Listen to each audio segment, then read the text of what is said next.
Okay, we're going to go ahead and get started. So if you want to have a seat, that would be great. And again, I want to thank our sponsors for the opportunity to give you this pretty amazing conference at an incredibly low cost, like almost free. And again, the Center for Substance Abuse and Treatment played a major role in that, which we are greatly appreciative of. But I also want you to know that although this conference would not exist without them, it might exist without the American Cancer Society and the American Cancer Society Cancer Action Network. However, it would not look anything like what you have. And I want you to know that the American Cancer Society and the Cancer Action Network actually covered the costs for all the extra people. And since there's a considerable number of people who signed up early did not show up, and the people who signed up late did, then I think we should really make sure that we're very appreciative of the American Cancer Society and the American Cancer Society Cancer Action Network, because the people that signed up late actually showed up. So anyway, I'm really glad that we extended the registration. However, it became a very costly experience. So anyway, I would like for us to give a hand to the American Cancer Society.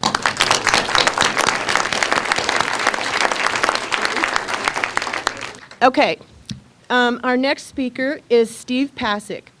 Dr. Pasek is the Associate Attending Psychologist in the Department of Psychiatry and Behavioral Sciences at Memorial Sloan Kettering Cancer Center and Assistant Professor of Psychology at Cornell University Medical College. He has lectured extensively, both nationally and internationally, on the topics of pain management, palliative care, and pain medication-related substance abuse. Dr. Pasek co-edited a book called Expert Guide to Pain Management, published by the American College of Physicians. I'm very excited to have Steve here with us today. In late 2008, I was writing a grant with the Indian Health Services to create a pain management program that would be culturally appropriate and also deal with the issues around reservation pain management, very big issues around misuse, diversion, and challenges on the reservations. And I was told by some national colleagues that Dr. Pasek would be a good consultant for that project. So I he had never, I had never met him, he'd never met me. I had seen him on a webinar that I was very impressed with, and he had never heard of the Montana Pain Initiative. So I spent hours writing my email, my ask, crafting it perfectly, doing everything I could to convince him that Montana would be a great place for him to come out to. And I mean, hours I spent on this thing. So then I get it all ready. I'm like, okay, may the force be with me here. I click send, I cross my fingers, and I expected to I hope to hear from him in a couple of days whether he would be willing to consider this or not. And seriously, within 10 minutes, he said, oh, I'd be happy to come out and be a consultant for your project. And I'm just like, whoa, this just never happens. So I was like, oh, right, yay. Well, unfortunately, we did not get that grant. So I didn't get to bring him out here. And then when this planning committee started talking about presenters for this particular topic, I thought, wow, Steve Pasek, he would be perfect. And so I'll ask him if he'll come. So then I sat down to write the email, and I thought, you know what? I don't think I even ever told him that the grant wasn't funded. And I'm like going, oh, man. So anyway, again, partly because of that, and it had been over a year since I communicated with him, I thought, well, I better be careful here again. So I spent hours on this email, asking him, to convince him, oh, we didn't get that grant, but now we have this other opportunity. Please come. And I thought, okay, here we go. Cross fingers, click send. And seriously, I mean it. Within 10 minutes, he said yes. I'm like, all right. And I really wish that it was that easy to get national speakers to come. And I just, he's an amazing person, and he's going to do a great job of talking to you today. And I'm just really pleased that we actually have him here. So, Dr. Steve Pasek.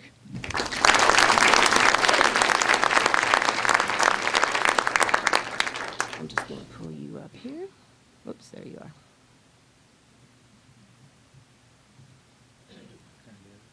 Oh, right. That I know how to do now. Oh, great. Thank you very much. It's really a pleasure to be here to speak with you about this topic today, which I realize the title on this slide doesn't exactly match the title that's in the program, but as I told Kay yesterday, typically what I'll sort of address substance abuse and pain and mental illness and all that stuff, but essentially this is really just kind of the world according to Steve, pain talk. And my experience as a psychologist working as a part of a team doing chronic cancer and non-cancer pain management, I think will help bring together some aspects of what you do and give you some strategies, I hope, that'll help you treat pain aggressively, take care of all the comorbidities, which as you know are numerous, and at the same time also try to do your duty as part of a team or the actual prescriber to not contribute to drug abuse and diversion. By way of background, I was actually trained in addictions initially. I did an addictions fellowship at Cornell with Bob Millman, and Bob was my mentor, and he was also the psychiatrist for Major League Baseball, so he was Darryl Strawberry's psychiatrist, so you can, not a very good psychiatrist. And Bob was, he applauded us when we first showed up on the first day of the fellowship, because he said, you've made a really wise career choice because you'll never be without work. Of course, there will always be drug experimentation, there will always be drug abuse, and there will always be addiction. And he said, if you went into the caves of primitive man, the paintings depict people using drugs. And he said, it's been around since time immemorial. And in fact, he said, the desire to feel single and see double is a basic human instinct. And so learned a lot from Bob. And then I had an unfortunate event in my life. My girlfriend at the time got sick with leukemia and passed away. And I saw how poorly cancer pain was treated and some of the psych issues and all of that. And so I decided to cross the street, which was York Avenue. I don't know how many of you have been to New York City, but it was York Avenue, which might as well have been a crocodile-filled moat in those days. One side of the street had the father of methadone maintenance and people doing incredible work in addictions. The other side of the street had Russ Portnoy and Kathy Foley and real pioneers in pain management, and nobody spoke to each other. And when I came across the street, my thought was, well, I'm going to learn this other stuff and devote my life and my career to something else. But it was 1987. It was the height of the AIDS epidemic. And for the first time, this institution that was pushing opioids and trying to convince even oncologists that they had to use opioids was really flooded with people with both very severe pain, terminal illness, and real problems of drug addiction. And I became an expert in the area. Mainly that meant that I didn't hate these patients and I agreed to see them. And that's all it took in those days. And been learning on the job ever since. And so what I hope to share with you are some strategies and some lessons learned along that way, and hopefully some pearls that you too can use in your practices. So to start, let me just say that the pendulum on opioids has been swinging back and forth from one extreme to another, probably for thousands of years. Opioids have been around forever. I've been privileged to do a lot of consulting to industry, and in that I'm sometimes privy to knowing what's in their pipelines. I can tell you that there's nothing coming down anybody's pipeline that will replace opioids as all-purpose analgesics relatively cost-effective, et cetera, that I see on the horizon anytime soon. And yet, we have a dialogue about opioids that just keeps going from either emphasizing their pain-relieving abilities or their abuse potential, and as a society, we swing back and forth. And to give you a sense of how bad the avoidance can be, if you go back quite a few years to 1946, in 1946, the president of the AMA, one Dr. Lee, wrote an editorial for JAMA. And in that editorial, he was bemoaning the growing use of injectable morphine in the treatment of terminal cancer pain. And he ended that editorial with a line, thank you, yeah, a little bit up, thanks, with a line that was so cool that I never even put it on a slide over all these years because I like to hear myself say it. He said, "Spare your terminally ill cancer patients the indignity of morphine addiction." Now, leaving aside, I mean, what could he have possibly been looking at in 1946? We had terrible cancer treatments. Everybody who had cancer pretty much had rapidly progressive disease. They had pain around the clock. We had a drug that worked for a couple of 3 hours. They were chasing their pain. They were chasing withdrawal. They were suffering miserably. But if you ascribe to the Lay's potato chip theory of addiction, right, which is that I mean, is there anyone in this room? I mean, is Montana any different than anywhere else? Is there anyone in this room who can eat one Lay's potato chip? I rest my case. I mean, if you think that addiction lives in drugs, then any behavior you see in people on those drugs, you will ascribe to the drug, right? And that is a very deep-seated view in our society.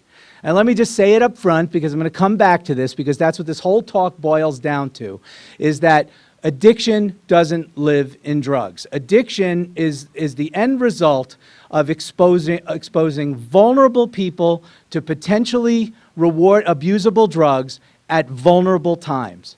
Vulnerable people at vulnerable times. It's not that, that everybody exposed to opioids is going to become an addict. It's not that everybody exposed to anything is going to become an addict. Anything can become the object of addiction. Right? To the shoe fetishist, shoes are addictive. Not to mention sexualized, but that's a topic for a whole other lecture. And so at the end of the day, anything can become the object of addiction, and it's not the opioids themselves. But that is a very deep-seated view. And if we are going to continue to trade one public health problem off of another, the tremendous problem of chronic pain, 50 to 70 million people, you know the statistics, aging society, a problem that's only going to get worse as time goes on. Either we're going to try to respond to that, or we're going to try to respond to the fact that we have a lot of people who abuse a lot of drugs in our society. And if we don't figure out some middle ground, then we're going to continue to go back and forth from one extreme to another, and people will suffer. And at the end of the day, we are just as guilty of this kind of polarization in the pain community. Because in the early days of getting the gospel out on opioids, and believe me, it was a gospel. It was not a scientific movement. It was a religious movement. And people would get up and they would quote Porter and Jick, chapter 1, verse, 19. Remember when we used to walk around saying, we used to need to use more opioids because less than 1% of people with pain are going to get addicted. Remember that?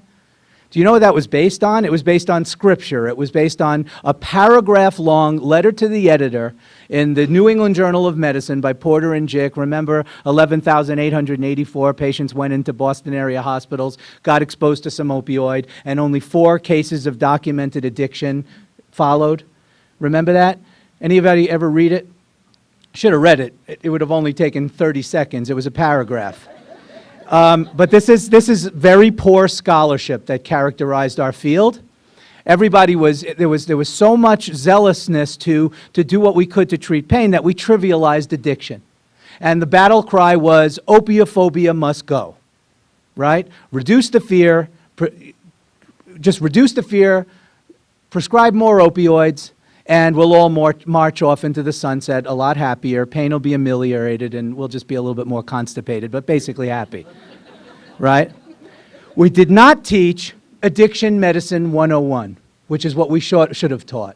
We should have taught that people with pain have psychiatric comorbidities, they have vulnerabilities to substance abuse, and we should have taught every doctor, nurse, psychologist, social worker, physical therapist, I'm just trying to be politically correct, I won't do this every time, who was part of a team in which controlled substances were being used to know how to manage know enough addiction medicine to fit it into what they were doing. And we didn't do that. And we didn't have to have all this rhetoric. Right? We could have looked back at our own experience. A lot of us were children of the 60s and 70s. And as I look around the room, I see people with as much gray hair as I have. How many of you remember the 60s and 70s? Now, they say if you remember it, you weren't really there, right? Now, I grew up in Brooklyn, New York, and I can tell you that drug use was socially acceptable in those days. Everybody experimented with everything. And I can look back on the people that I grew up with, some of whom are now doctors and lawyers, some are cops and firemen, and some are dead. And they're dead from suicide and overdose and drug addiction and all of its complications, right? We all did the same thing. Some of us moved on, some didn't. That's the point. It's not the exposure that creates the problem. It's exposure in vulnerable people. And instead of trivializing addiction and negative consequences of making opioids so much more widely available, and they are more widely available. We increased oxycodone prescribing 400% in this country, fentanyl prescribing 500% in this country. And it's interesting, the United States represents about 10% of the world's population. We use 45% of the world's opioids. And it's funny because I said that. I was just in Berlin last week and I was lecturing on this and I mentioned that. And they all looked at me and I was like, what are you looking at me so funny? I was like, you know, that used to be, those kinds of statistics were quoted as a sign of civility, right? That if a country had a high per capita morphine consumption, it meant that you were taking care of people. Now it just reinforces the view that Americans are all just, you know, obese, slovenly drug addicts. And, you know, I said, well, it is true that we are 10% of the world's population and we use 65% of the world's cheeseburgers, but that's another story.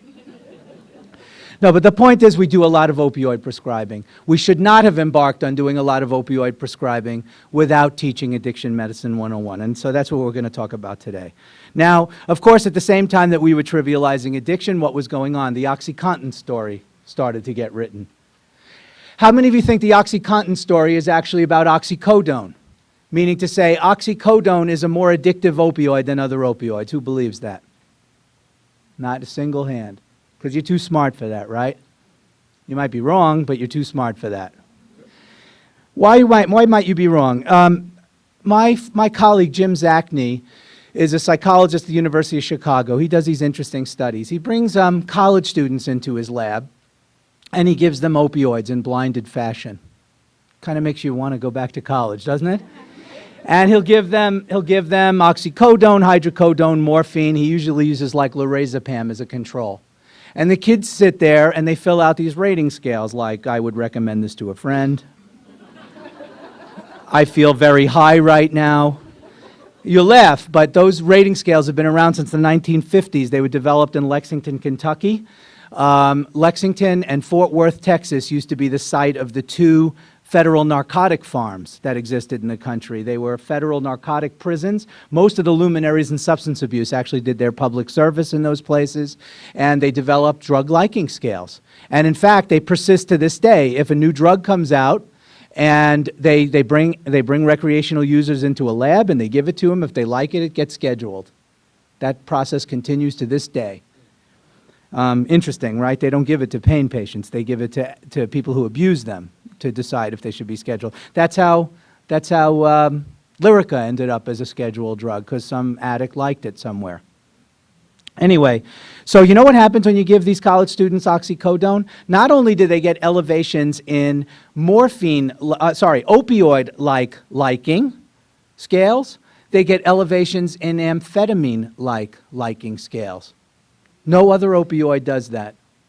They get buzzier. How many of you ever seen patients with cancer or whatever who can't sleep when they take their OxyContin at night, right? Now, is that a bad thing? Not necessarily. It's a bad thing if you're a vulnerable person who's trying to get high and you get a drug that might make you a little buzzier, and that liking in your brain is linked to the center that makes you lose control. That's bad. If you're a little old Jewish lady in Manhattan and my people, I have to say, care deeply about our bowel function. If you get and you're a little old lady and you get an opioid. Now, my little old ladies hate opioids because they hate getting constipated in either down there or up here. So if you have a drug that makes them feel a little less mentally dull, they might actually take it. So liking isn't the problem, right? Addicts and vulnerable people are wired often in a fashion that liking is linked to something in their dopaminergic system that also is linked to the centers that loosen up their controls. That's the problem. I like French fries. There are people in this room who like French fries. Some of you can eat one French fry. You're a skinny person. I can't eat one French fry, right? Liking isn't the problem. Liking linked to loss of control is the problem. And frankly, if we have a drug that little old people are willing to actually take, rather than take a third of what we prescribe, which tends to be more the problem in cancer patients, leaving more drug around for their kids to abuse, actually that's a solution to the public health problem of drug diversion in a way. So it's not, so I would agree with you. You didn't think that the OxyContin story was about OxyContin.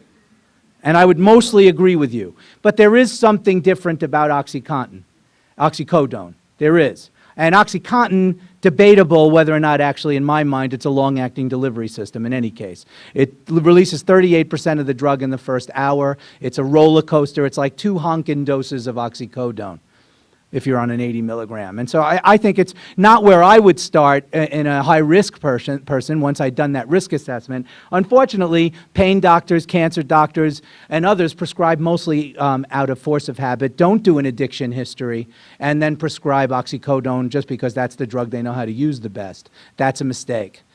Not that oxycodone itself is a mistake. It's a mistake to use the highest risk drug, the most abused drug in the country on a per prescription basis in high-risk people. That's the legacy, in my mind, of the OxyContin story. The real OxyContin story is that it was a $2 billion drug.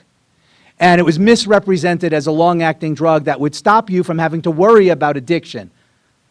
I mean, nowadays, we have abuse-deterrent opioids coming out that will not be allowed to make abuse-deterrent claims until the drug is on the market for 5 years, because we learned the lesson that you don't know anything about abuse deterrence until the drug is out there and is featured as Drug of the Month on bluelight.com, and then you'll find out if it's an abusable drug.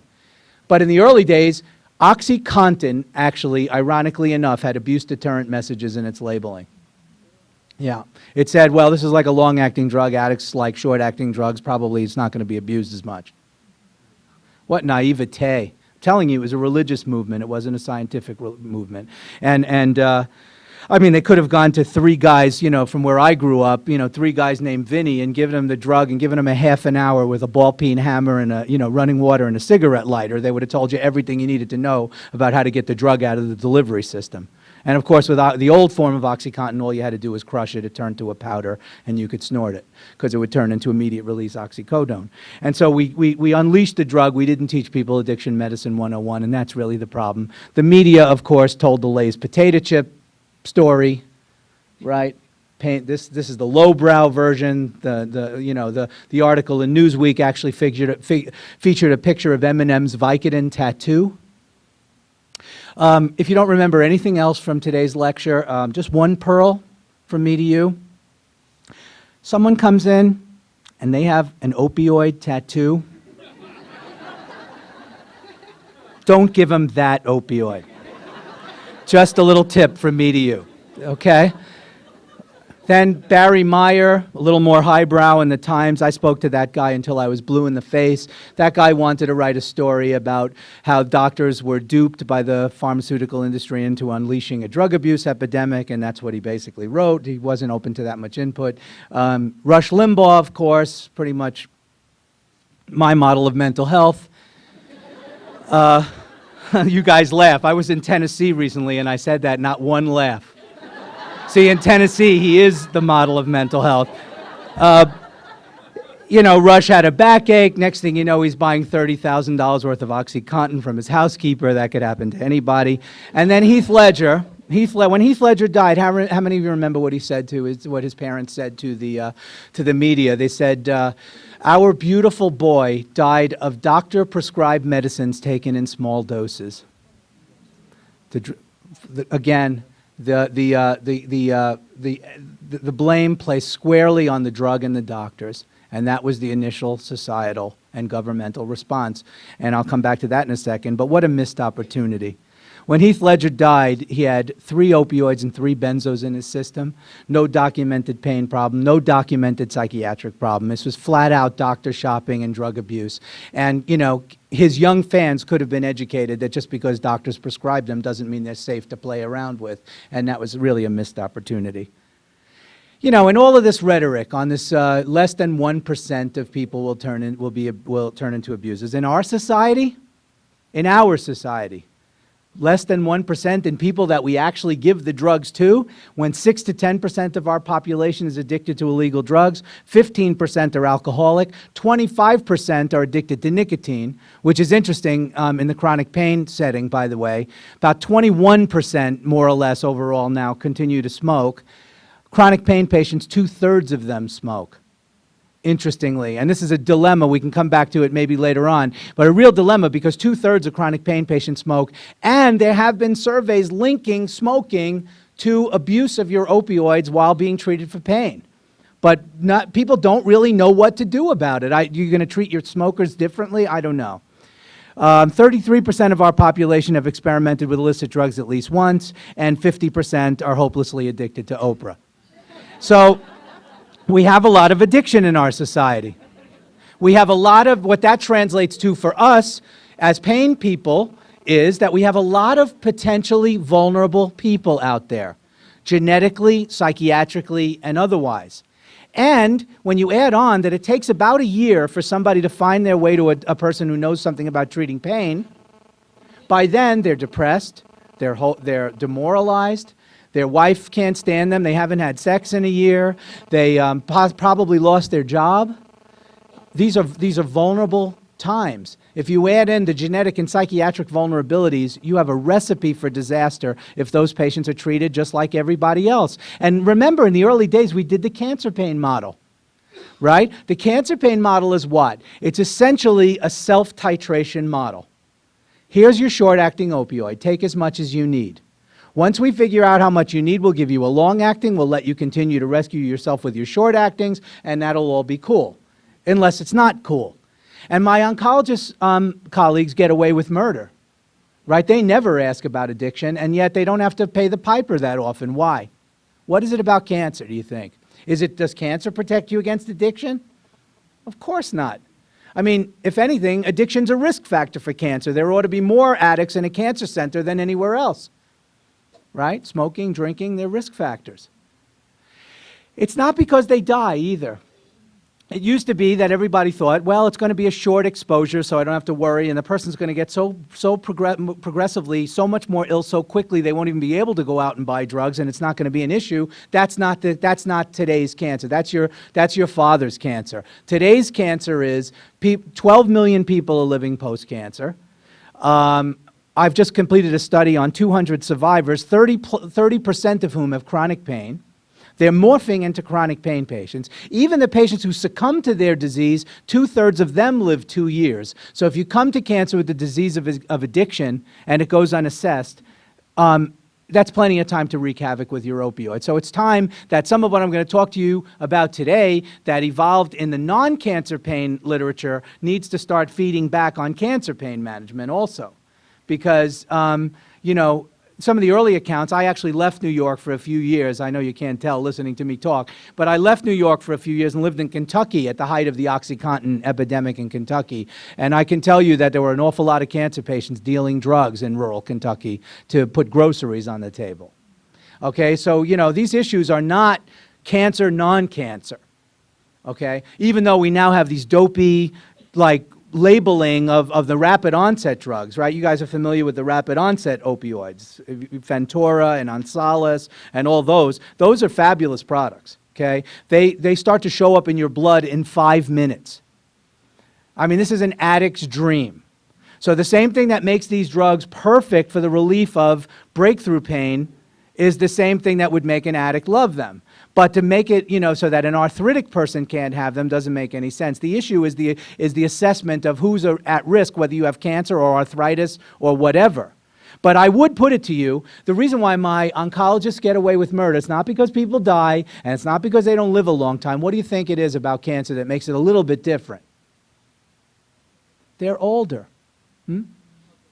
Yeah, the public perception. Well, yes, because it is an accepted way to treat cancer, but they're older.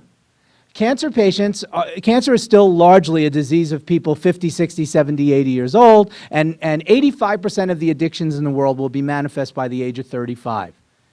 That's the disconnect. So see, if you have a younger cancer patient, you might have to think twice about at least getting this assessment done. But I would say to you, if I had a 75-year-old man with metastatic prostate cancer in every bone in his body, and every time he moves, he has rapid crescendos of pain, and he has no history of addiction and no history of psychiatric problems, I would give that guy the key to the Fentora factory, because that's how low the likelihood is that he's going to have a problem with addiction. The issue is the assessment of each individual patient. Now, so it's starting to sound like a public health issue, like how did you teach doctors and nurses and others to assess addiction and deliver opioid therapy in different ways to different people? But that was not the initial response. The initial response was strictly law enforcement. Let's go out and arrest the doctors, okay? Because doctors are easy to arrest as compared to, say, breaking into a crack house. They keep regular hours. Most of them are not armed. It may not be true here in the Wild West, but in New York, they're mostly not armed. So the initial response was, let's take the doctors out in handcuffs. That's Frank Fisher from around these parts. He's from Northern California, biggest OxyContin prescriber, Northern California, was the only one on the slide exonerated. Billy Hurwitz. Let me talk to you about Billy Hurwitz for a minute. I testified for Billy Hurwitz. I get asked a lot to testify for physicians in trouble, and when I can, I try to help. And I testified for Billy Hurwitz. And Billy just got out of federal prison. So in case you're thinking about asking me to testify, you might want to consider that Billy just got out of federal prison. Billy had kind of an indefensible practice. But the reason why I testified for Billy Hurwitz was not because he had such a great practice. Billy was a nut. He lost his license 3 times. He kept getting it back. Billy was more Jack Kevorkian than he was a garden variety drug dealer. Billy was a high-dose opioid devotee, and a knowledgeable one at that. Knew as much about opioid pharmacology as anybody I'd ever met. And Billy's practice was limited to high-dose opioid therapy. And he, of course, the feds, they when the head of the DEA, when he was arrested, she goes on with a bag full of pills and waves it at the cameras and says, here's 1 day's worth of meds from one of Dr. Hurwitz's patients, kind of thing.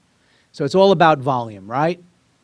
So anyway, so Billy, the day I was there to testify, Billy was, Billy had been on 60 Minutes. He had thumbed his nose at the DEA. Billy's mission was that he was going to prove to the world that opioids belong to doctors and patients and not to the government. And of course, he's wrong about that. We share these drugs with the government and with regulators and everybody else. Anyway, so Billy, when I was there testifying, there was one of his successfully treated patients there testifying on his behalf. She was a judge's wife from Albuquerque, New Mexico, a college professor who had developed late in life horrible, intractable, disabling headaches. And she was unable to teach. She went to the Mayo Clinic. They drilled holes in her skull. Nobody could help her. There was a picture entered into evidence of her under a Christmas tree on steroids, blown up like a balloon, absolutely dysfunctional and miserable. And then she found Billy on the internet. That's part of the problem. She found Billy on the internet. And so she went to Alexandria, Virginia, and he treated her the way he treats people. He put her up in a hotel near his office. She came in every day. He titrated her up, and he cured her. She is now back to being a full-time professor, perfectly happy, leading a normal life. She's a productive member of society on a typical Billy Hurwitz regimen. 400 milligrams of hydromorphone a day. Gasp, gasp, gasp. You know, and it's interesting, this is a knowledgeable audience, but we know opioids have no ceiling pharmacologically. They have a ceiling practically, but they have no ceiling pharmacologically. We know from the guy who works down the hall from me, Gav Pasternak, who I get his mail all the time, but when he gets his Nobel Prize, I'm keeping it. Gav Pasternak, who's discovered that there are 28 different genetic splice variants of the mu receptor in rats and humans. We don't know how they're distributed. We don't know why, but we're starting to have a basic science that undergirds the common clinical observation that people respond to opioids in highly individualized ways. So, what that means to me is we need knowledgeable, careful physicians out there with enough guts and enough knowledge to give the genetic outliers the high doses that they need, okay? But the problem with Billy was that Billy treated everybody that way. And you put up a sign that says, Dr. Hurwitz, high-dose opioid prescriber, and what's going to happen? Every drug dealer and drug addict in your area is going to beat a path to your door, and that's exactly what happened. And Billy just kept renewing and renewing and renewing. Even when people were coming in, my dog ate my Percocet, they stole it out of my pickup truck. You know the stories, right? I mean, I like to refer to these drugs as highly hydrophilic because they have such a tendency to fall in the toilet. And Billy did nothing. And at the end of the day, Billy went to jail for negligence, criminal negligence, not trafficking. And it's really interesting because there was a little bit of a moral victory. The judge in the case was Lonnie Brinkema. If the name sounds familiar to you, she was the judge who put away the Washington area sniper guys. And Lonnie Brinkema said in the record at the end of the day that that when she first saw the case, she thought it was an open and shut case of drug dealing. But on review of the case, she realized, and in hearing the experts and the patients, that the size of a prescription tells you nothing about its legality. Okay, but you may never prescribe 400 milligrams of Dilaudid to anybody in your whole career. But I will tell you this, the legacy is this. The DEA, at the end of this case, tried to put in the public register, federal register, language that said, doctors and nurses have a duty to prevent drug abuse and diversion. There was enough outcry in the wake of the trial to get that changed to doctors and nurses have a duty to take reasonable steps to prevent abuse and diversion. So that leaves it open for you to decide as a community of prescribers and for talking heads like me to talk about what we think are reasonable steps. So the first reasonable step is this. You decide what kind of a pain patient am I treating. Okay? So step one is I've spent my whole career on the pain patient side of this slide, basically. I have helped my doctor colleagues decide how to deliver opioid therapy based on the differences in the kinds of patients. Like, so, see, some of my colleagues are not that sophisticated. They'll ask me, is this person a good candidate for opioids? That's not a good psychologist question. You know, whether or not a person should be on opioids is based on, is it the community standard, more or less? What's been tried and failed? How intense is the pain? What kind of pain is it? And so on. If it's migraine headache in a person with a history of addiction, opioids are going to drop way down the list, right? And it's cancer pain in a person without, you know, you get the idea, all the variations on a theme.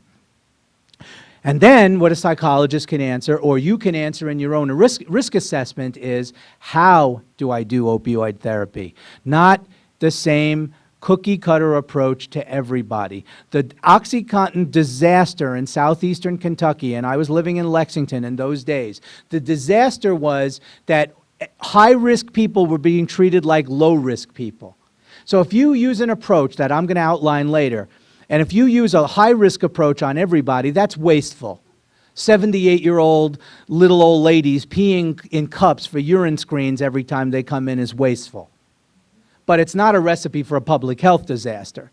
But when you take a person with a history of addiction, a 27-year-old disabled coal miner with a history of PTSD and pain and addiction in southeastern Kentucky and see them for 8 minutes once a month with no monitoring, and here's your 90 OxyContin, that's a recipe for disaster, right? So each person gets an individualized approach. And I can tell you that was the approach in southeastern Kentucky.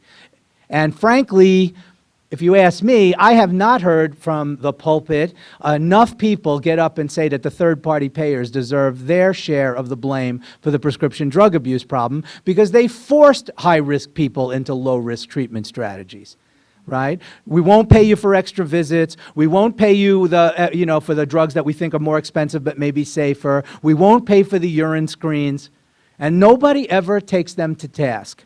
Anyway, it's always easy to get an audience on your side, take a few pot shots at the insurance industry.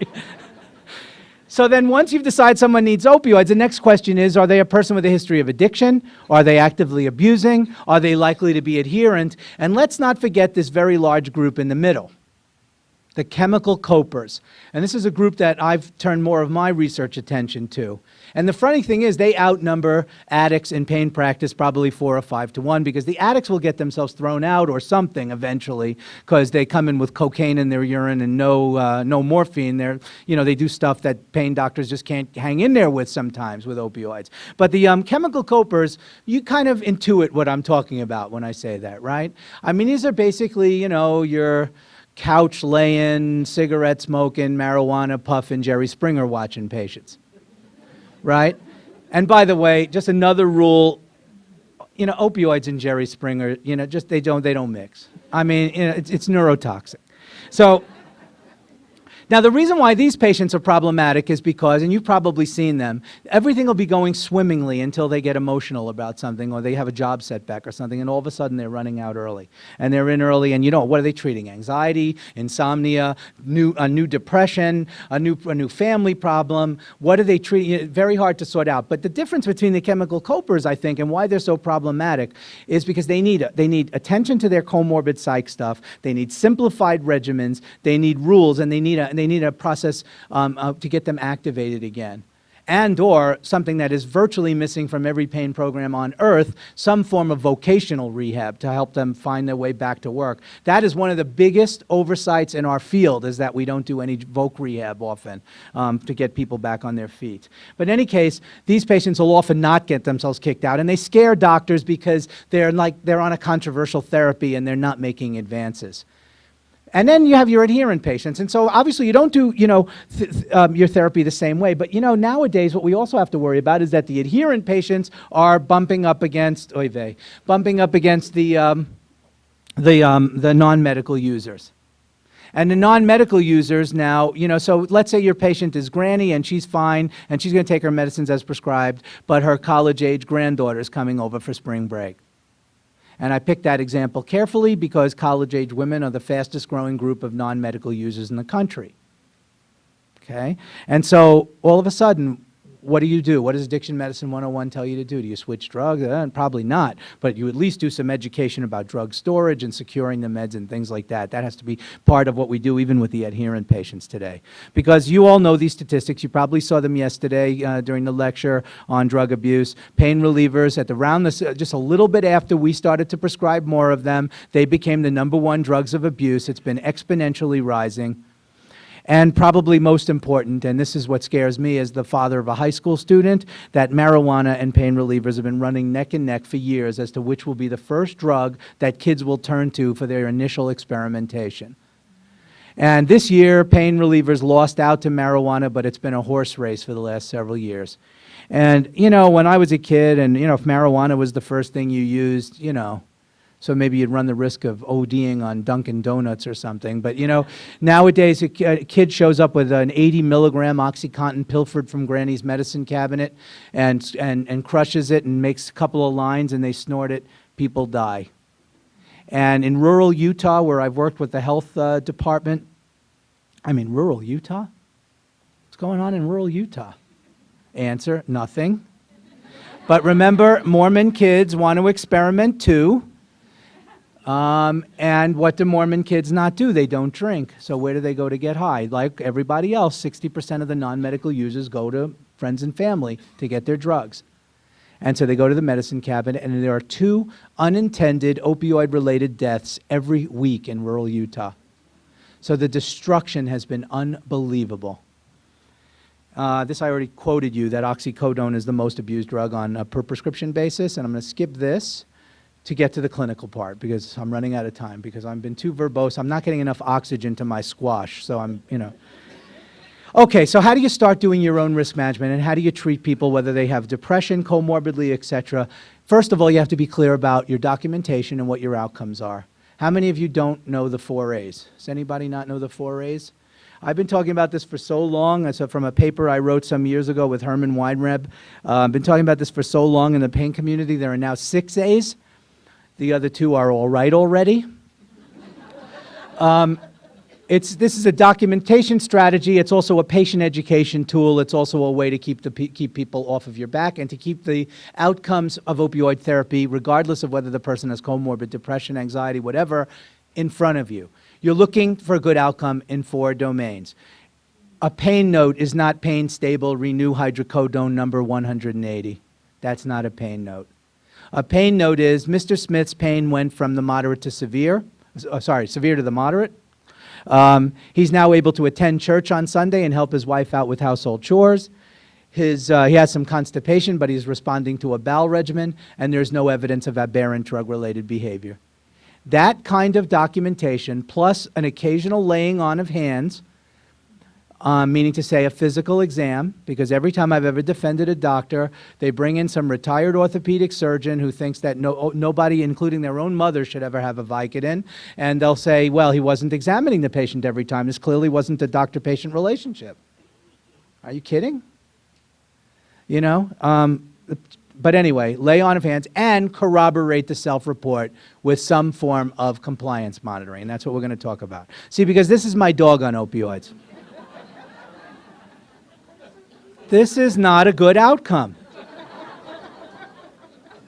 He has no pain. His pain score is 0. But he can't be a dog, right? Anesthesiologists can make everybody pain-free. It's called general anesthesia. That's not consistent with life. Now, the thing is, the only reason why I called this aberrant was I walked in and Jerry Springer was on TV.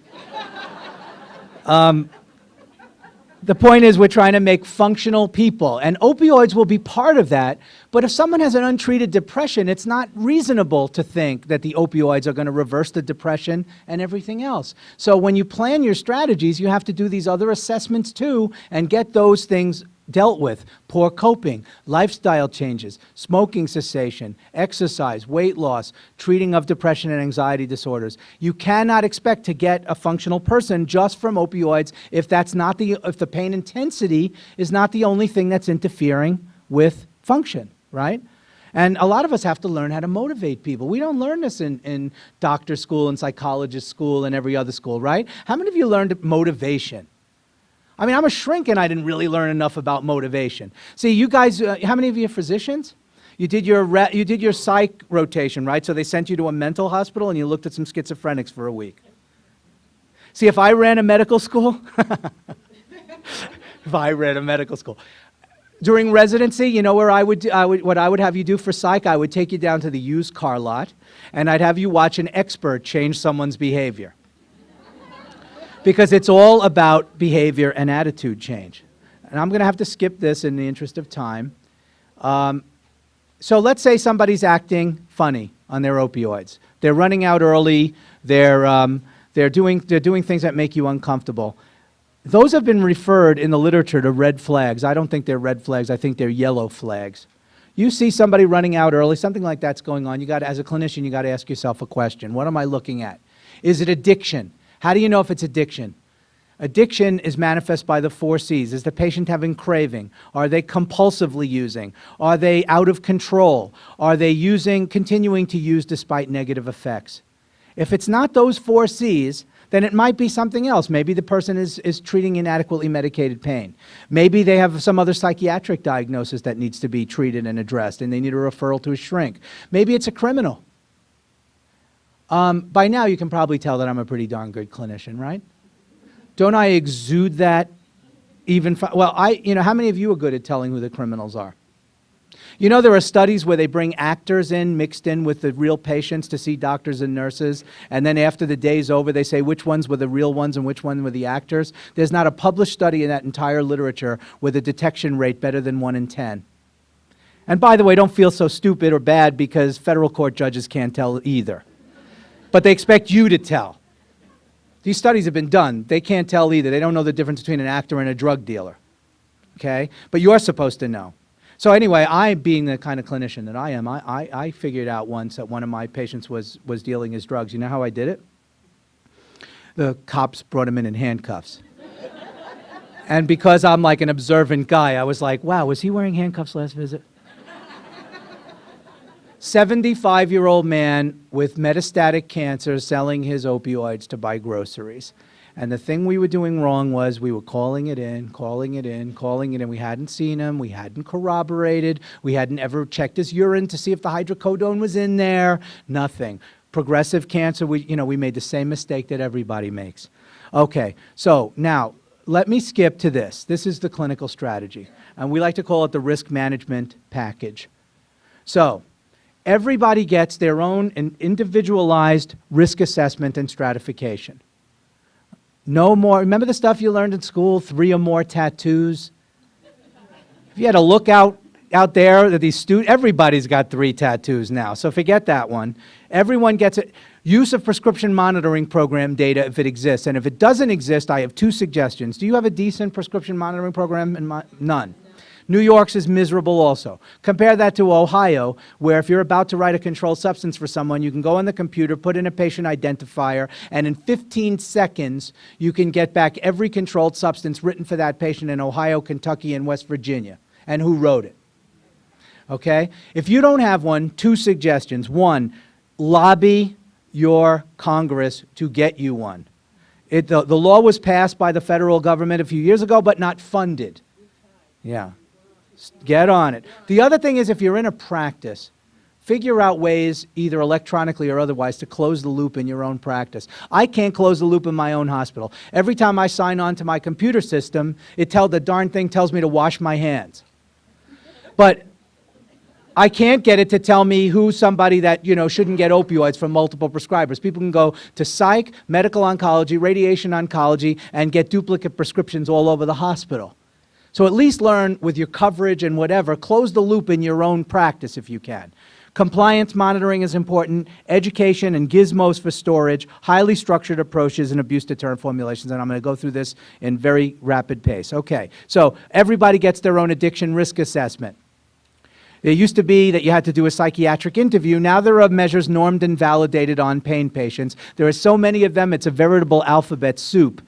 Ken Kirsch and I wrote a catalog of all of them. It was a supplement to the journal Pain Medicine. If you would like that, you can write to me. We'll send it to you.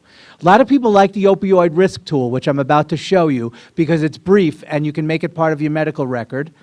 But in a recent 2 studies that we just finished in Tennessee, we found that the SOAP is much more reliable. It's a little longer. It takes a little more scoring expertise. It is available at painedu.org for free if you register. And it actually does a much better job of predicting aberrant behavior. We just found that in 2 straight studies. But anyway, the opioid risk tool might be a good way to at least get your documentation up to speed and do a cursory evaluation. Or you could just hand the person the risk tool, and if they roll it up and smoke it, they're probably high risk. So every assessment of addiction is going to tell you something about someone's genetic pedigree. And this is the part of the talk where I convince you that the vulnerabilities are real. It is a real medical disease with a brain substrate and a genetic substrate. You can raise up strains of rats in the lab, like the Fisher 344 rat is an abstinent rat. It has been genetically raised to not like drugs. You can offer it all the drugs in the world, it will not self-administer drugs. They don't like them. The Lewis rat, on the other hand, is kind of like, Summer of Love, Cheech and Chong. Everything you give a Lewis rat, it will push the bar, it will self-administer the drug, it'll stop eating, drinking, and having sex until it dies. And I have worked with kids in the recovery high schools in Massachusetts and elsewhere, and you talk to kids, and some of them will tell you the first time I ever tasted an OxyContin, I knew I'd never be able to control it. I felt normal. I felt one with the universe. I knew it was going to rule me. But more like most human addiction, and this is important for the assessment in pain, are the Sprague-Dawley rats. Sprague-Dawley rats are initially drug rejecting. You give them drugs, they don't like them. However, if you then put a lot of rats in the cage and play a lot of loud music, kind of like a little mini rat rave party, that actually represents stress to rats. What happens? They start to self-administer opioids and start to lose control. And how many of you have seen that with your own eyes? A person's taking their medicines fine, they have a setback at work, and all of a sudden they're asking for early renewals and the like. So part of our evaluation is what's your genetic background, what's your background for drug abuse, and what did you do under times of stress in your life? And this is the opioid risk tool, 5 items. It's in your slides. I won't belabor it. You add up, there's only been one study validating this. Clinicians love it because it's short. But you can see it's very face valid. It's easy to lie on it, etc. Okay? But in the initial validation study, what Lynn Webster found was that a person who scored greater than 8, adding up those weights, had a 90% chance of misusing their drugs in the first 6 months of treatment. One way to get reliable answers on this is to use it the way we use it. Don't add it to a pile of your insurance forms. Give it to the patient individually at the beginning of opioid therapy. Go over it. Tell them that there are no right and wrong answers. There's nothing that'll make you not want to treat them aggressively, but that you want to do it safely. And you might want to remind them that lying to a physician to get opioids is a felony and ask them to sign it. Prescription monitoring programs we talked about. Okay, urine screening. Very important to do urine screening. Why do you need to do urine screening? Because people lie. People lie. So this is a really interesting study. Katz and Fanchulo are experts in pain and addiction. And in this particular study, they had contracts with all their patients so they could do a surprise urine whenever they thought it was necessary. And the patients walked in one day and they said, "Surprise, we're checking your urine." Actually, you want to know what the surprise was? They said, "Surprise, next visit we're checking your urine." Now, I do my urines this way. I do some random, and I do some where the patients are told it's coming. Because I'm not the Olympic team, you know. I don't care. I'm not trying to find cheaters. I'm trying to find someone who's out of control. If someone knows that the urine is coming and they can't refrain from drug use, how long does cocaine stay in the urine? 2 days on the outside? 2 days. So someone can't refrain from using cocaine 2 days before they're going to come in and get tested. That tells me something about out of control, and gives me something I can leverage to talk to them about getting drug treatment while they're being treated for their pain, right? So anyway, these patients come in and they hand them the urine specimen cup, and they say, "Are we going to find anything in your urine today that we shouldn't find?" What do you think they said? Every person said no, right? Because what do people lie about in this world? Sex, money, drugs, right? I used to think that was an exhaustive list. Then I was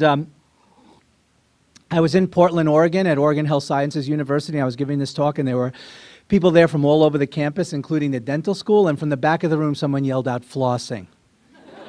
Okay, so that's the list. Sex, money, drugs, flossing. And I just wanted to point out to you that these experts were watching these people closely, and you can see aberrant behaviors, yes, no. They had patients who they thought did not have any misbehavior. And 1 in 5 of those people had a dirty urine. You know, there's nothing so special about this. People go to Weight Watchers, they expect to step on the scale. People with compulsive behavior issues need feedback. They need to be confronted with the results of their behavior, right? How many of you are Biggest Loser fans? Anybody see Biggest Loser? Did you see the guy who ran the 4:02 marathon?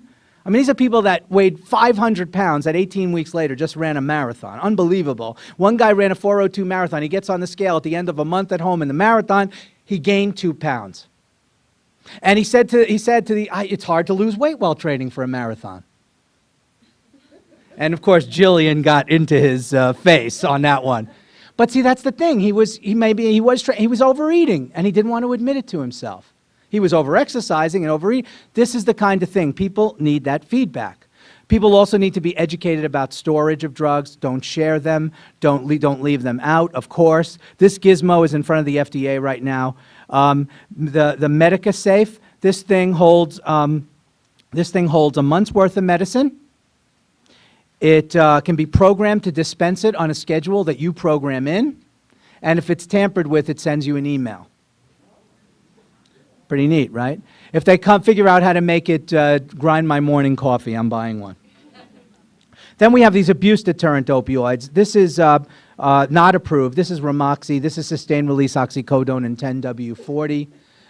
Basically, it's hard to inject, it's hard to break down, but it was not approved. FDA, King went up there and showed them dissolution data, like what happens if you put the thing in a glass of Coca-Cola for 48 hours, how much of it comes out.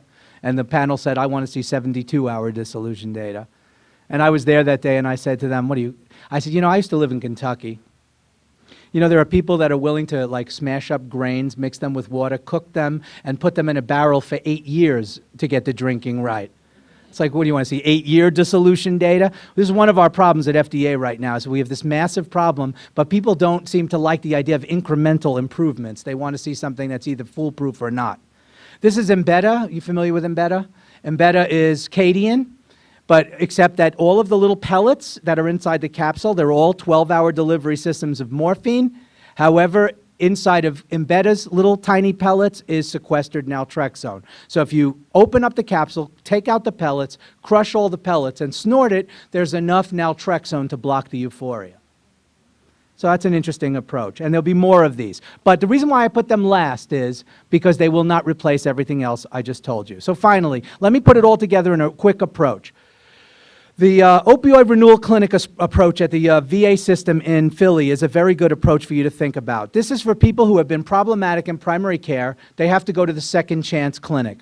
They go to the Second Chance Clinic and they ink a second chance agreement. They talk to Nancy Wiedemer, who's a nurse practitioner, and they confess their sins.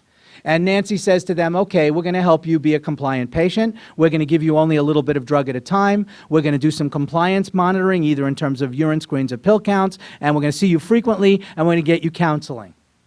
That sound like anything you recognize? It's Weight Watchers. Frequent visits, portion control, stepping on the scale. 45% of patients treated in that fashion had their behavior resolve in the first 6 months. And finally, Debbie Haller took people who are actively abusing, gave them lots and lots and lots of psychotherapy. These are active abusers with a lot of pain, as you can see. Put them all on methadone, titrated them up, did 12-step motivational interviewing, counseling, etc. And the best predictor of the outcome was who liked their therapist and felt that their therapist was on their side. So this would be wrong to characterize this as just a methadone-based approach. At the end of 6 months, everyone was testing positive for methadone. There were significant drop-offs in the presence of non-prescribed opioids and even trends towards improvement in other drugs of abuse. So let me end by saying this. If this tickled your fancy, there's a textbook that Howard Smith and I edited from Oxford University Press called Pain and Chemical Dependency. It's the first textbook in the field, but I'm not asking you to buy it for my own self-aggrandizement. As you heard, our first book, Expert Guide for Pain Management, that book actually sold 450 copies. My mother bought 444 of them. This book is a lot more expensive, so no, I'm just kidding. Give my mother a break. No, thank you very much for your attention.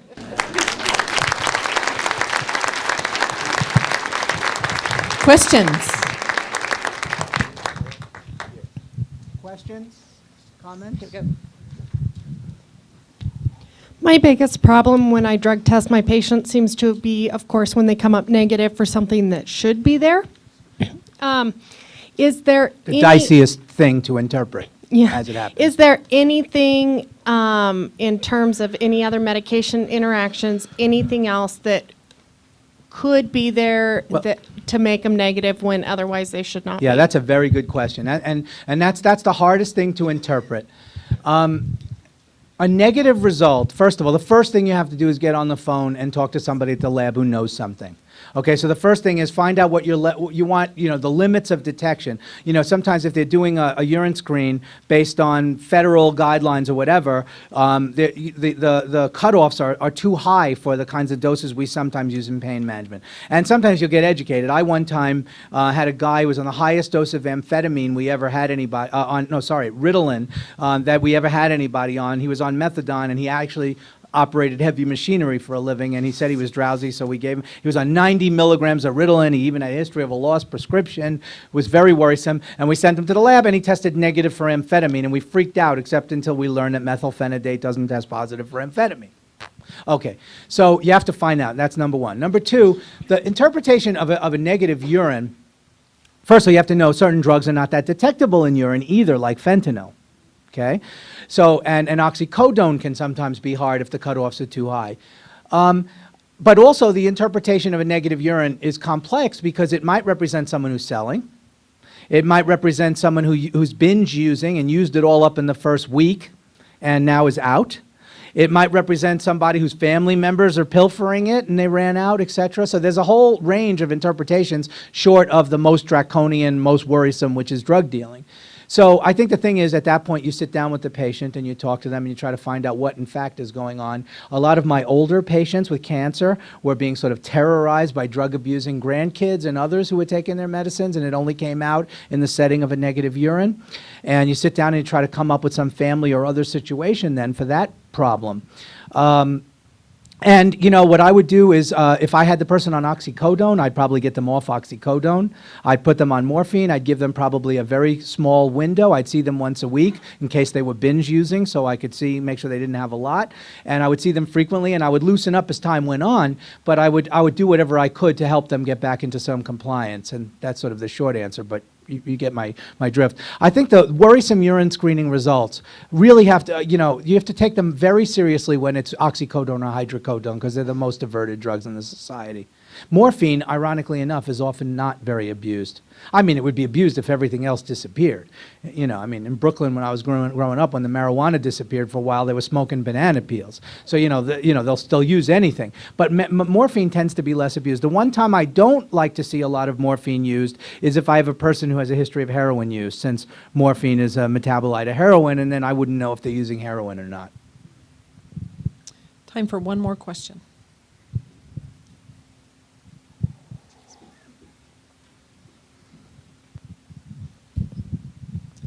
Can you talk briefly about opiate-induced hyperalgesia? Yeah. Ooh, that's not an easy one to talk briefly about.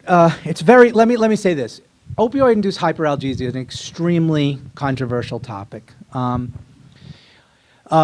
And for those of you unfamiliar, it's the idea that continued opioid exposure essentially supersensitizes you to pain, and in fact, after a while, opioids would either have to be abandoned or rotated or do something else, because the continued administration of opioids actually then fueling the person's pain problem. Very controversial, easy to demonstrate in rats, not nearly as easy to demonstrate in humans. And part of the dialogue, I mean, how many of you are anesthesiologists who do pain? Okay, so I'll just in deference to this nice gentleman, I won't say anything too negative. No, I'm just kidding. It hasn't helped. It hasn't helped the dialogue that most of the fuel behind the hyperalgesia movement has come from people who aren't that big fans of med management anyway. You know what I'm saying? So a lot, the guys who would rather be doing procedures and the like. And I did work in Kentucky for a while, and Lexington was where Bill Martin was the head of the anesthesia department for a time, and he was the father of hyperalgesia. And so there are people who see it everywhere.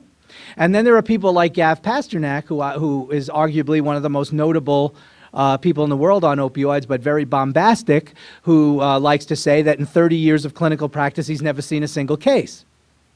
So it's all over the map. At the end of the day, are there people who are of chronic pain who look better and act better and feel better off opioids? No doubt about it. But that's not in and of itself an observation that says that hyperalgesia was the cause. There's an awful lot of reasons why people don't feel so good on opioids and look better off and so on. Have I ever seen a case? Yes, I have seen what I thought was a case or two of hyperalgesia.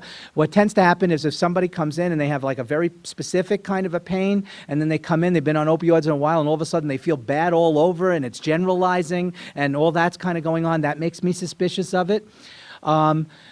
But I've also seen my share of patients who needed a higher dose. And then I have this one other running hypothesis. I think not all of it is a receptor thing. I'm on my high horse now about hypogonadism from opioids, and I actually think that some instances where people come in where their pain was sort of specific and now they feel sort of tired and miserable and hurting all over and have no energy and all that kind of stuff, I've gotten in the habit, and often those people are low on testosterone, and gotten back their response by replacing their testosterone. And by the way we do it now is we don't go straight to the gels or patches. We give people shots first and then use the gels and patches to maintain. We have no proof for that, but it just seems to work better. I don't know why. But anyway, so some of it might be hormonal. as well. And so, I think it's a very controversial area. I think it has to go through your heads. And then the final observation I would make to you is that I think people who are prone to addiction are also the people who are the most prone to hyperalgesia. If you look, there is a literature on methadone-maintained opioid addicts. They are about the most hyperalgesic people you'll ever see. And I do think that there is a lowering of pain sensitivity, but I also think that those genetics one day, my personal view is that they might ultimately be shown to be not so far from the genetics of people who are just sort of prone to hyperalgesia and addiction, that they share something. Anyway, thank you.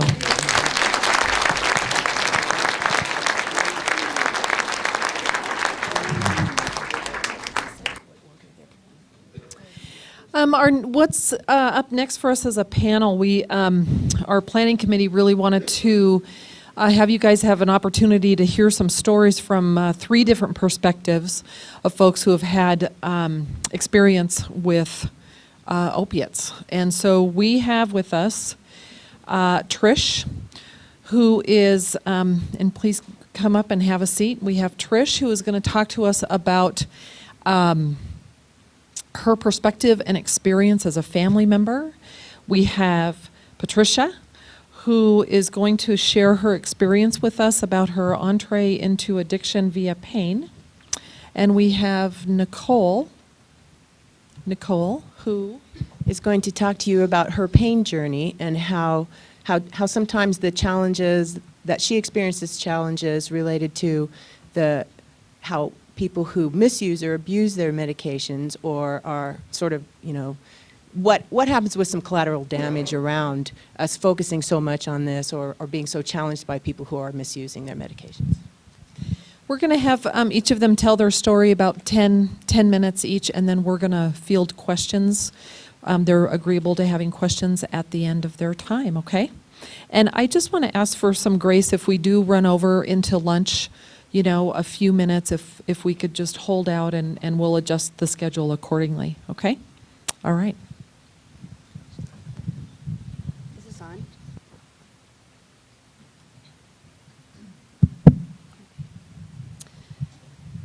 All right. Can you guys hear me? As Tamara said, my name is Trish. I actually see a lot of familiar faces out there. I'm an addiction counselor who's been employed by Turning Point since 1998. I'm going to cut to the chase. I am an opiate widow. On September 7th, 2008, my husband ingested an unknown quantity of illicitly attained methadone. And shortly after midnight on the 8th, he told me he loved me. He laid down and suffered a fatal cardiac arrest. He was put on life support, and 3 days later I took him off when it was determined he was brain dead. How we got to that place is a story kind of told by a lot of different voices and a lot of different perspectives, but I'm just going to give you mine as a family member.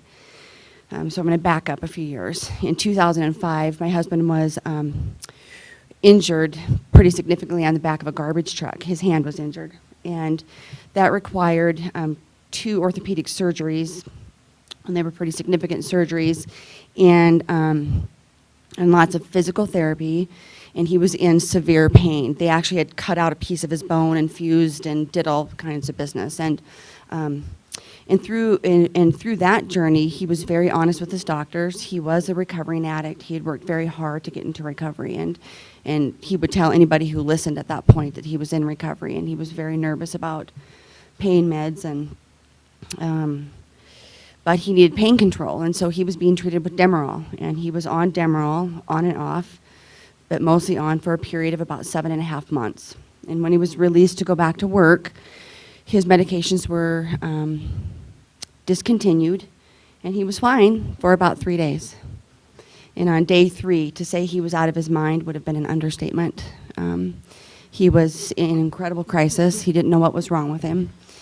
And he also had an anxiety disorder, so as our last speaker said, a vulnerable person in a vulnerable situation. So I called his treating psychiatrist, who contacted his treating psychologist because he had been dealing with his injury, and everybody agreed that he was in opiate withdrawal.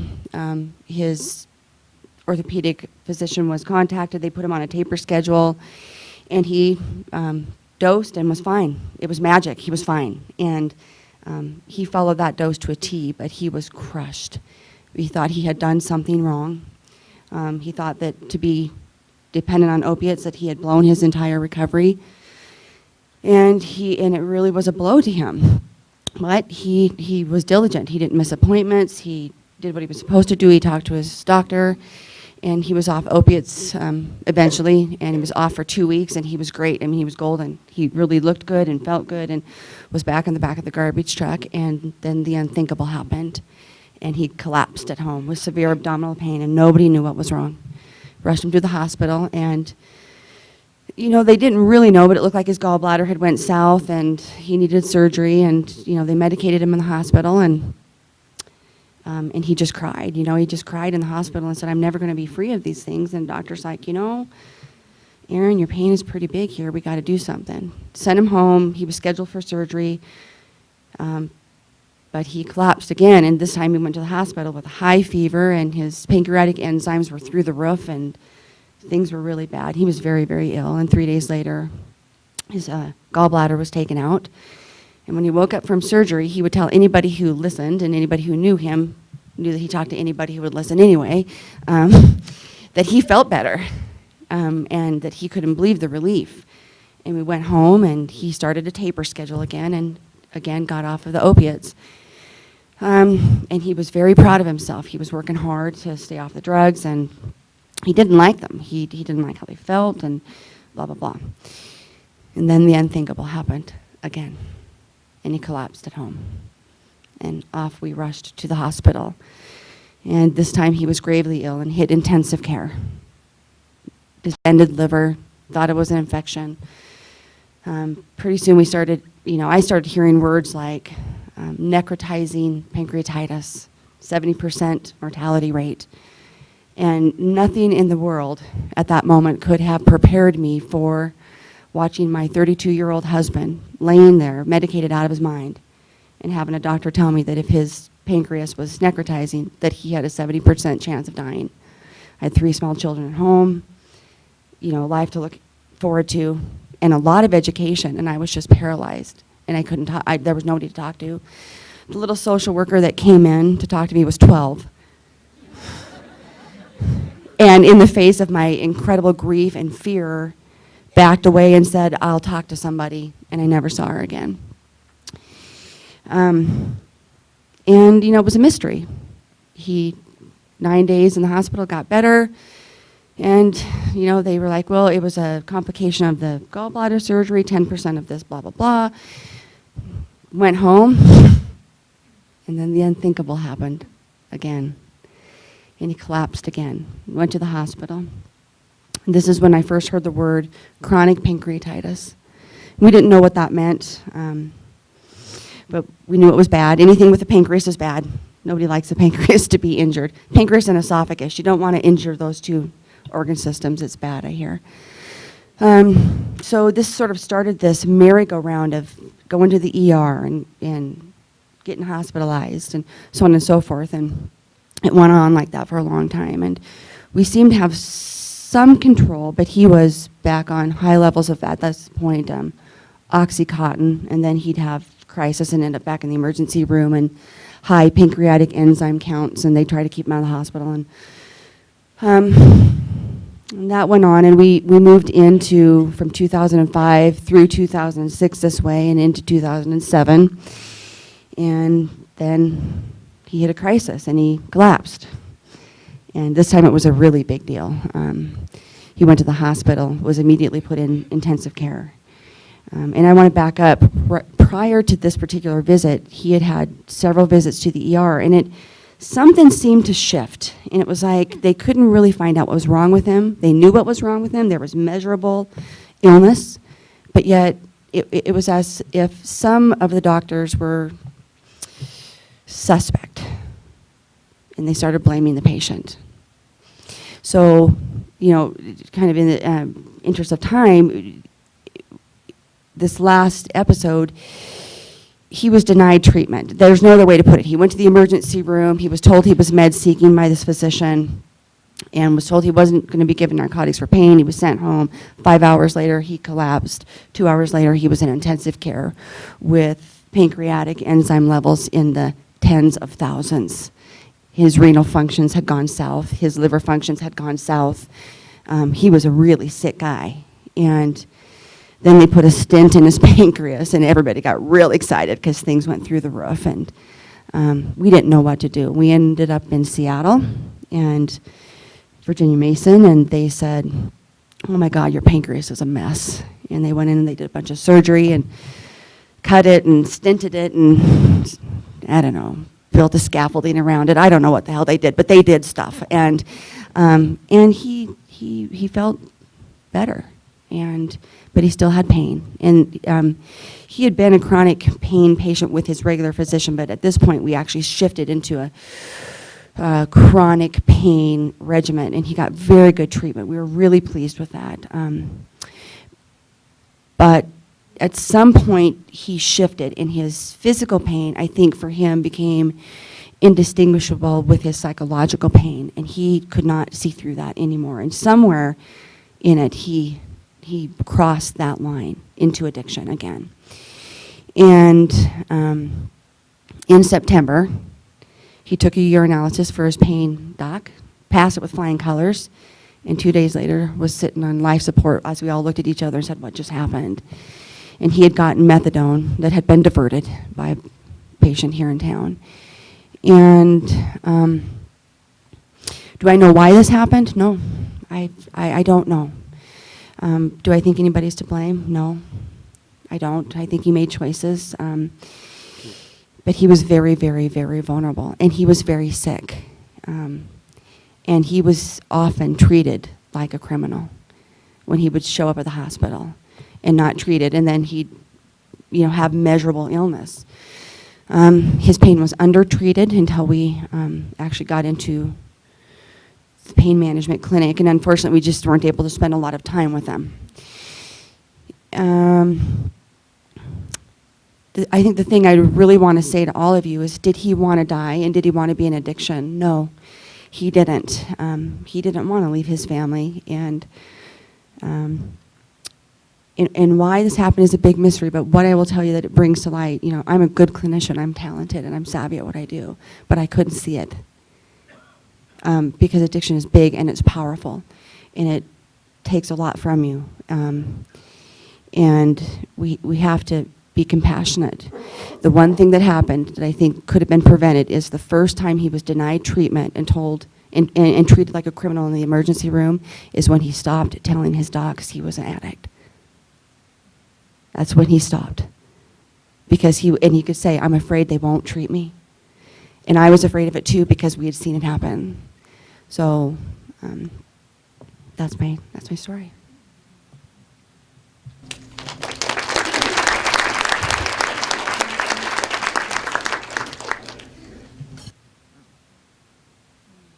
You okay? Okay.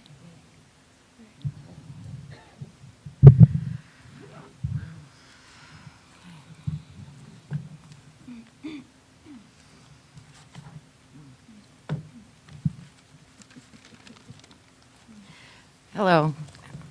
My name is Patricia Waddell, and it's a privilege to be here and to share some of my story.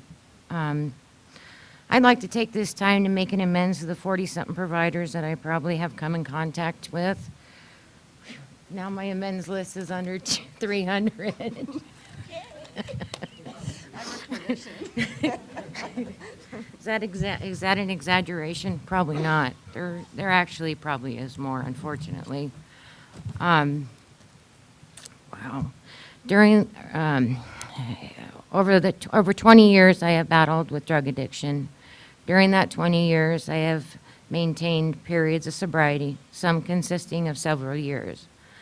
I went through approximately 6 rehabs, outpatient, inpatient, detox centers, and numerous psychiatrists and therapists. The past 12 years, I was treated for various physical ailments: a torn ACL, oral surgery, migraines, and carpal tunnel surgery in both my wrists. My management of pain was completely out of control. I used these conditions as well as ones I lied about to obtain as much medications as I could. Physical tolerance became so elevated that in order to receive relief from the actual pain, I tripled the recommended dosage. I traveled all over the state, visiting emergency rooms and urgent care clinics. I had multiple caregivers. I accrued over $75,000 in debt. I purchased opiates on the street, stolen from my family members and clients that I worked for. I was arrested in 2001 for attempt to tamper with drug records at a pharmacy. Nothing was unorthodox when it came to obtaining meds. This included self-maiming. On February 8th, 2009, I drove to St. James Hospital in Butte from Helena. I was suicidal and I wanted help. A crisis worker was called in and I told him that if I left now, I was going to kill myself. The physician on duty sent me away, stating, "She's not serious about suicide." On February 10th, 2009, I was admitted to Warm Springs State Hospital for attempted suicide through St. Pete's Hospital in Helena. I was there for 3 months. I started on Suboxone. I transferred to this share house for the next 11 months, attending AA and outpatient at Turning Point. Today I have my own home, a good job, and over 15 months of sobriety. I am active in my church and have a large support group. I am deeply grateful for God and all the understanding professionals that have helped me in my recovery. A special thanks to Dr. Knotts and Trish Lincoln, who were instrumental in this recovery, in my recovery. And also a special thanks to all the staff at the Share House. You guys are awesome. Thank you.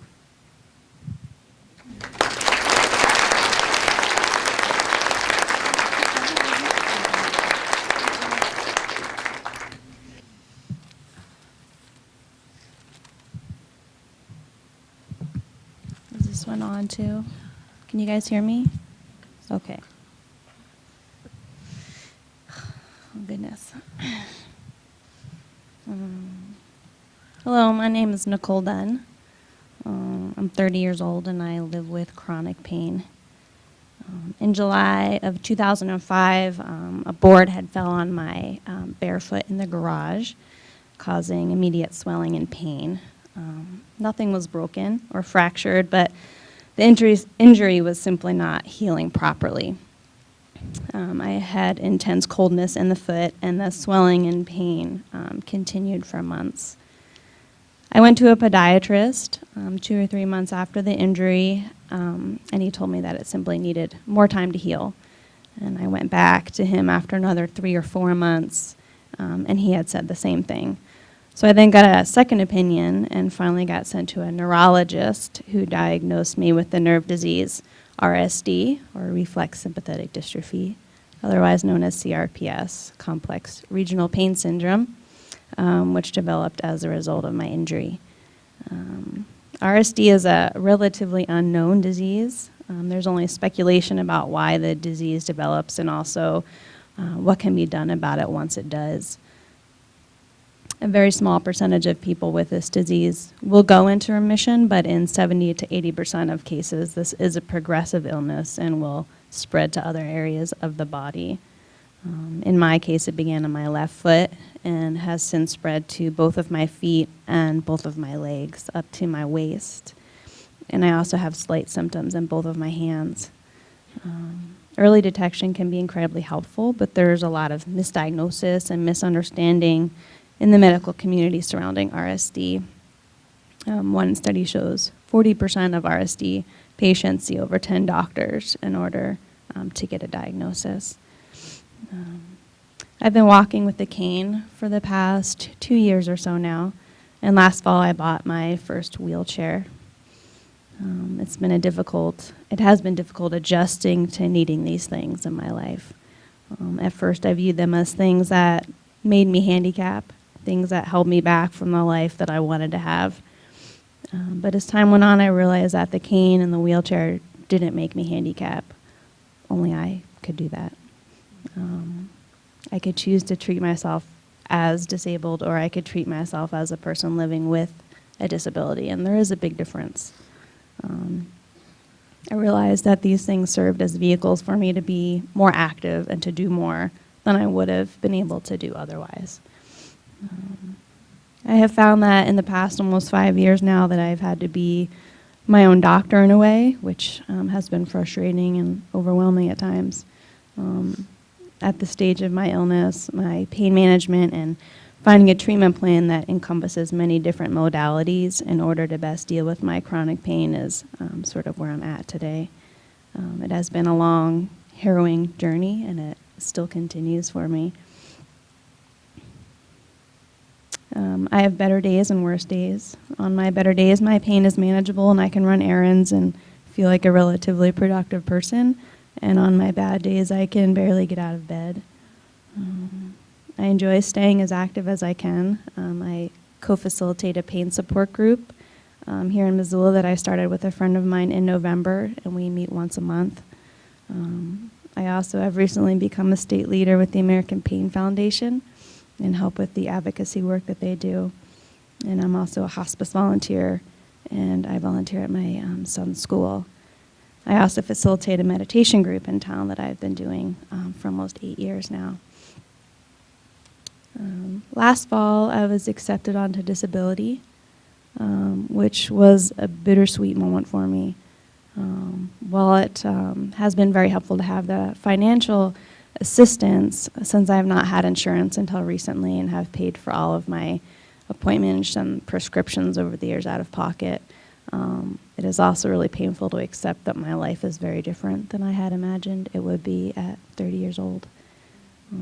I've had to give up my entire general lifestyle and direction, along with my work with the children that I loved and many other activities that I enjoy. At this point, I can stand and walk for only brief periods of time, which just changes everything. Letting go of the person I used to be is an ongoing struggle. As part of my pain management plan, I do use opioids every day. Would I rather be off the pain meds and able to work? You bet. I had a lot of reluctance to go on a regimen of pain medication, mainly due to the stigma attached to it. My mom would warn me not to get addicted and would question whether I needed the pain medication. And my pharmacist, when I first started filling my prescriptions, would sort of give me offhand looks. I sort of attributed that to my age primarily. When I was first introduced to the opioid, my husband would fight me to take it in order to help with the excruciating pain that I went through. I was just so afraid of seeming like a drug seeker. And even now, although I take it regularly, being on pain medication is not something I talk about or share with others very often because of that same reason. As with many other steps of my disease and management of my pain, I've had to learn to become comfortable with the things that help me lessen my pain, like my cane and medication, to accept them as tools that they are, not hindrances. My pain medication is something that at this point I imagine my body is dependent on, but it is important to know that there is a clear distinction between dependency and addiction. To my understanding, addicts are individuals who take the prescription drugs for a non-medical purpose in order to gain a high, whereas those of us who become dependent on our prescriptions are using them for medical purposes at the recommended levels as prescribed by our doctors. We use them in order to help with functioning and in order to become more productive in our day-to-day lives. Quality of life is the issue. In taking my pain medication, I can then go to the grocery store or help my son with his homework or do the volunteer work that I enjoy. The pain is still there, but I can better tolerate it. My medication does not make me feel high. It is simply a matter of helping me to function and to better be able to continue dealing with the pain that I have most every minute of the day. And my pain medication, as I mentioned, is only part of my treatment plan. I see a naturopath every week. I attend our pain support group. I try to stay proactive by researching other options and things to try. I do yoga. I am a practicing Buddhist and as such regularly meditate. I take other medications that are not narcotics, as well as herbs and vitamins. I have a good social group of friends and a supportive husband, and I see a pain specialist on occasion. And I also have a good sense of humor, which is really helpful. In fact, I've named my cane has a name. It's TS, which stands for Trusty Steed. And I call this his little mustache here. It didn't used to always be that way. Meditation and the practice of mindfulness have been the most important aspect of my chronic pain management plan. Incorporating deep breathing and the awareness of how certain emotions and stress affect my pain levels has been invaluable.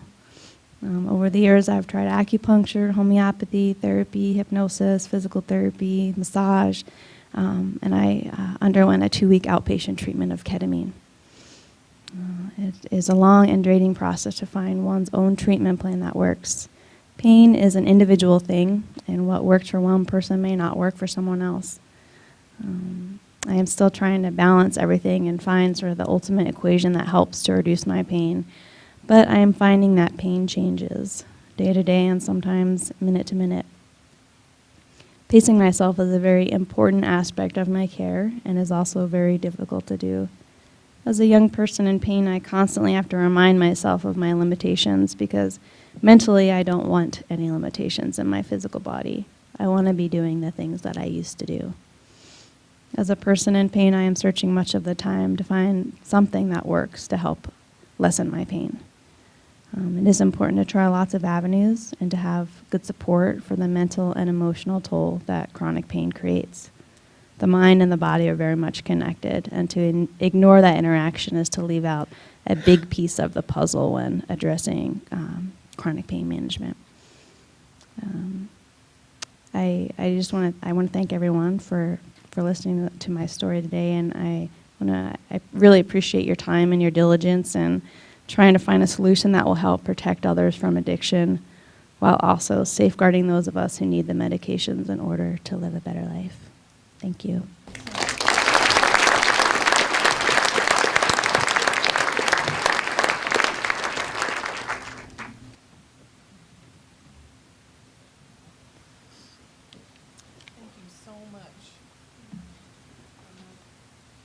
Yeah, let me just say for everybody, thank you for sharing your stories. I know all of those stories were pretty hard. But I think as we sort of close for questions, I think that probably I want to highlight some lessons for this morning.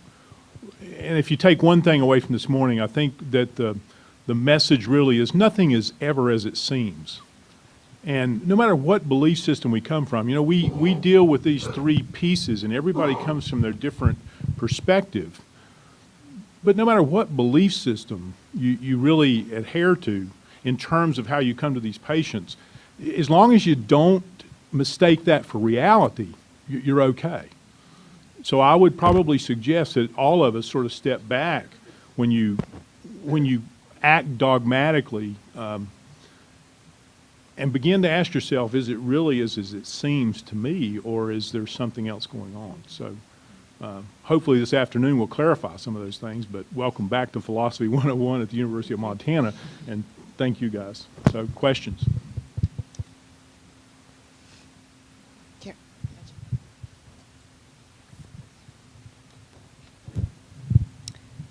This is about to the last speaker who talked about the pain support group. Is that the group that meets at Open Way?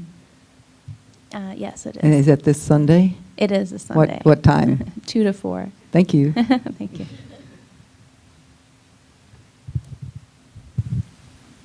Any other questions? I just want to say quickly that I actually attend Nicole's pain support group too. I'm not a pain sufferer, and I find it incredibly meaningful. And what they talk about and what they do in that support group, it can easily be applied to my own life. Paying attention to your health, your nutrition, living in taking care of your body. These are all things that all of us could be doing. And I think we could actually maybe switch our ideas about people who experience pain from victims to teachers, because I've learned an incredible amount from the people that come to this group about how they are living their lives. So anyway, I just want to say that. Any other questions? Sure.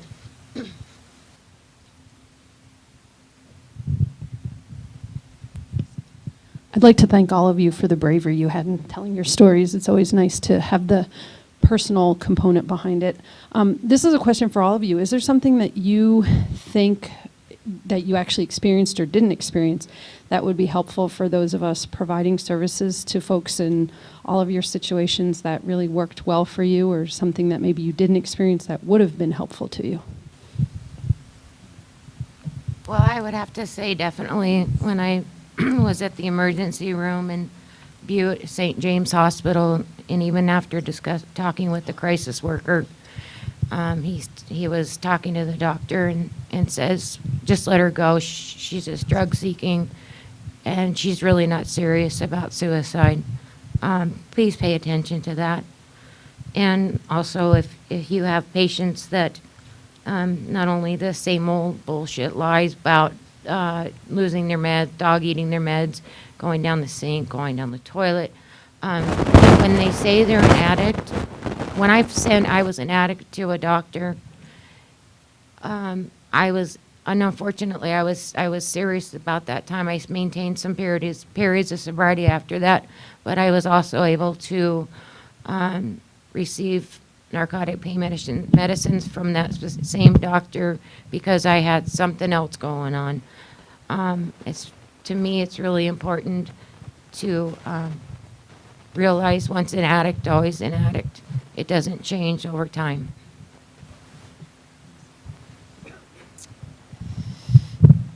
I think in our case, what would have been helpful would have been the language that was used. And so, the quest was to become pain-free, but then we got a diagnosis of chronic pancreatitis. And I think what would have been really helpful, one is to pull, I was a very involved spouse, so it was to have a team setting and to hear somebody say, okay, so our goal is not to get you to a pain-free place, because pain for this disease process is normal. Nobody ever said that. They said, we're going to get you to a pain-free place, but 70% of people who have chronic pancreatitis have chronic pain over their lifetime. And so, it would have been helpful if somebody would have said, our goal is to help you and your family learn to live with your life that has been changed dramatically. My husband was, 33 years old when he died, and he was an industrial athlete. He had a resting heart rate of 39. He was in really good shape, and so to be stricken with pain, it would have been helpful if somebody would have just said it, but my belief, what seemed to happen was it was like almost some, not all, but some of the folks we encountered in the medical profession saw it as a failure on their part and on Aaron's part that he wasn't becoming pain-free, even though his disease process really warranted that he would probably never be pain-free. And so I think what didn't happen is when we sat down to talk to people, we didn't hear, this is going to change your life forever. You will have pain probably forever. And to really just put it up there and then, get us into some kind of counseling, because I don't care what kind of counselor I am. When this happens to your family, the foundation of your safety blows out from underneath your family, And so I think that was also something that happened to us because many of the people knew me and knew what I did, so they assumed I could just take care of it. And I was really just trying to survive, taking care of 3 small kids and a critically ill husband, and policing his every move because I knew he was an addict. So it was just getting that good history from a family and then knowing about the disease process and really speaking the truth about the disease process, and we actually, I'm going to just, a little disclaimer, when we got into Advanced Pain Center, that was the first time we ever heard, you're going to have pain. And we finally heard it, and there was like this relief for us. Okay, so we're not going this direction anymore, but at least we have a direction. And we started trying other drugs, then to see if he could get off. So I hope that answers it. I guess I'll say very briefly that for me it would have been helpful, and I'm not sure how much this applies to this audience, but RSD is something that is a lot more treatable and sometimes curable if you catch it really early. And my podiatrist kept insisting that, nothing was wrong and it just needed more time to heal. And I was telling him there's something going on here. And he had mentioned briefly, when I look back on it, I remember him mentioning briefly the disease of RSD, but he said it's too rare. There's, you probably don't have it because there's not a lot of cases of it. And so he wasn't very informed on the telltale signs sort of RSD. So had he caught it earlier, or had I had someone caught it earlier, I might not have it still to this day, or I might not have it to this degree now. So. Other questions or comments?